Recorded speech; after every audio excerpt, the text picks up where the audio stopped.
Alright, y'all. Peace and blessings. God bless y'all. I'm Jarvis Kingston. I hope y'all doing all right in these challenging times.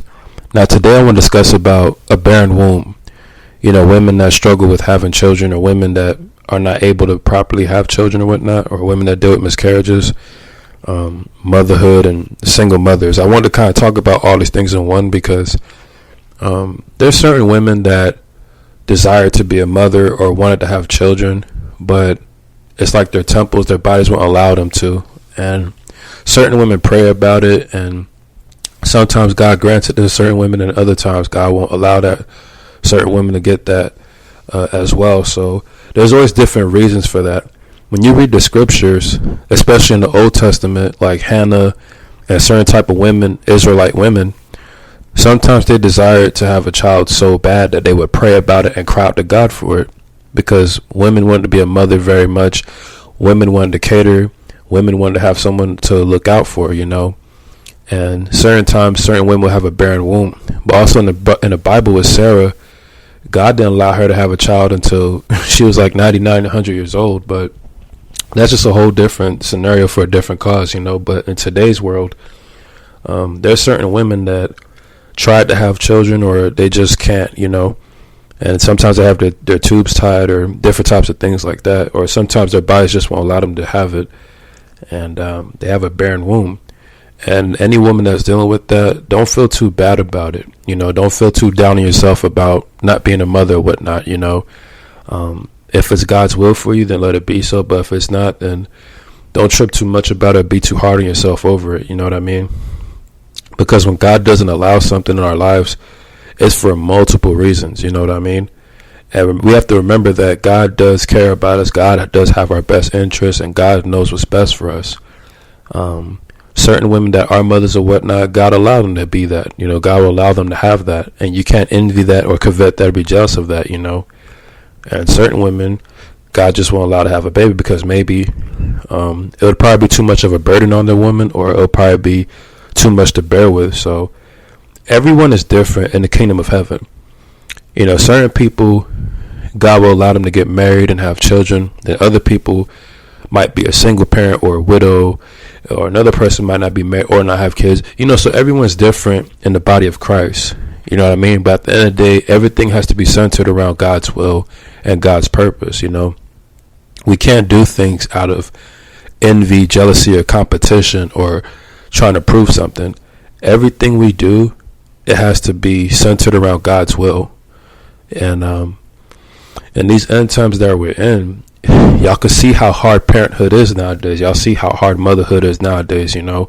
Every time I go grocery shopping or run some errands, I just see these single mothers with their children, and it's just like, dang, you could tell it's very hard on these women that's raising these children. You know what I mean? And the way this culture is in the society is about all of that. A lot of people are like patting single mothers on the back and then like giving them and exalting them, and then there's other people that kind of bash single moms and trash them and kind of be hard on them and whatnot. You know what I mean? But all in all, this is the days of Noah, and Jesus did say that woe to those who are pregnant or nursing babies in times like this, because at a time like this, with all this prophecy unfolding, all this wickedness going on, it's very challenging to be a parent at the moment.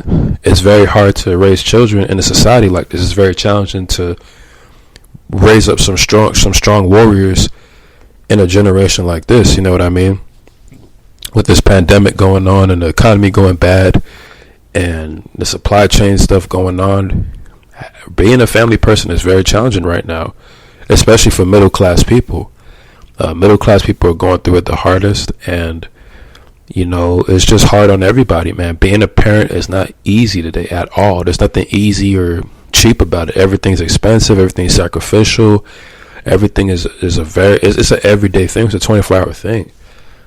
There's a lot of restless mothers out there, a lot of restless parents. You know what I mean? And if you're a woman that has a barren womb and you can't have children, at a time like this, you should actually be grateful that you don't have children, because think of how hard your life is right now.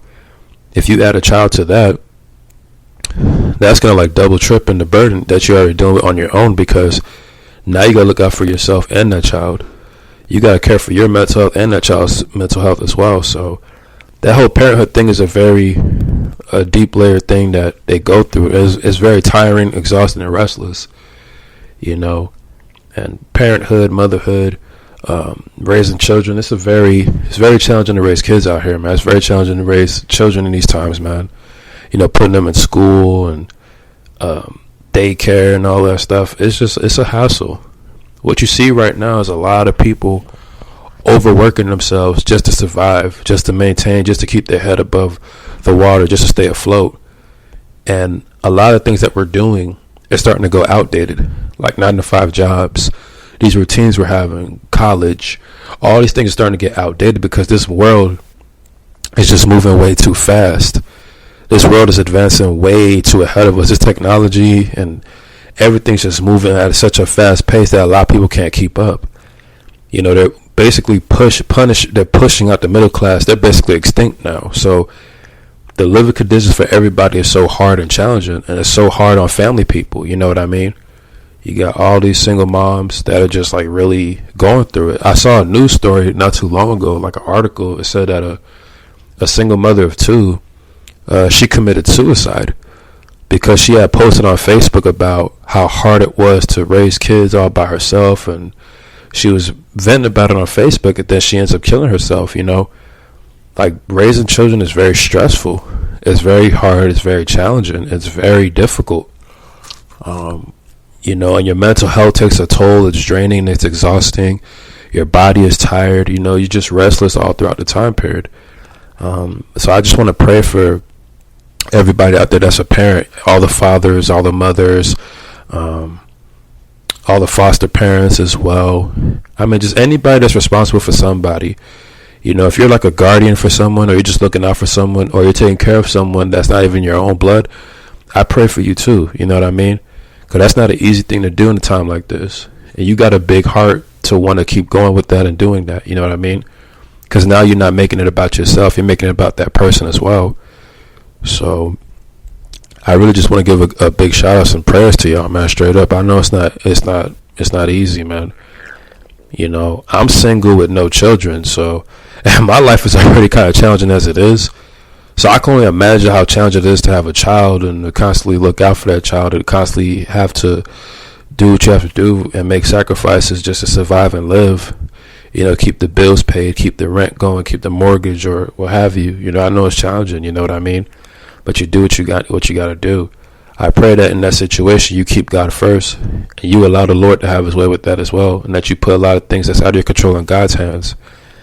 Because it's challenging out here, man. This is the days of Noah.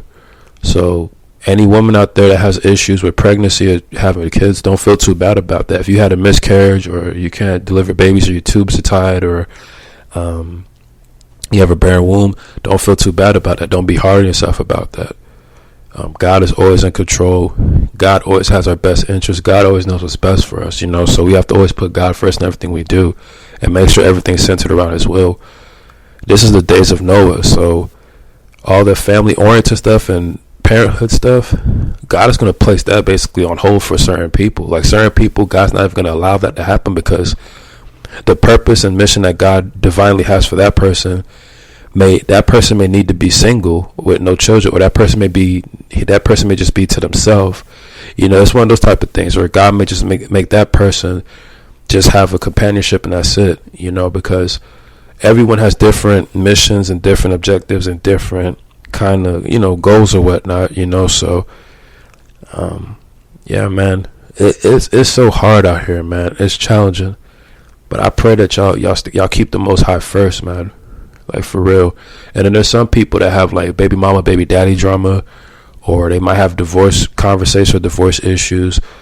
I pray that y'all talk it out, y'all work it out, y'all restore y'all bond. I pray that y'all can restore it, because the nuclear family, the household, the construction of marriage and the bonds and companionships are all disordered nowadays in the society. So we need to kind of restore it and place it back in order, and do things God's way, and not our way or society's way. We need to really follow the Lord with everything we do from now on. So I just wanted to just talk about this. I pray that y'all keep the Most High first. I pray that whoever listens to this, y'all get baptized, y'all start your life over for the Lord. I'm Jarvis Kingston. I got much love for y'all. God bless y'all. Peace.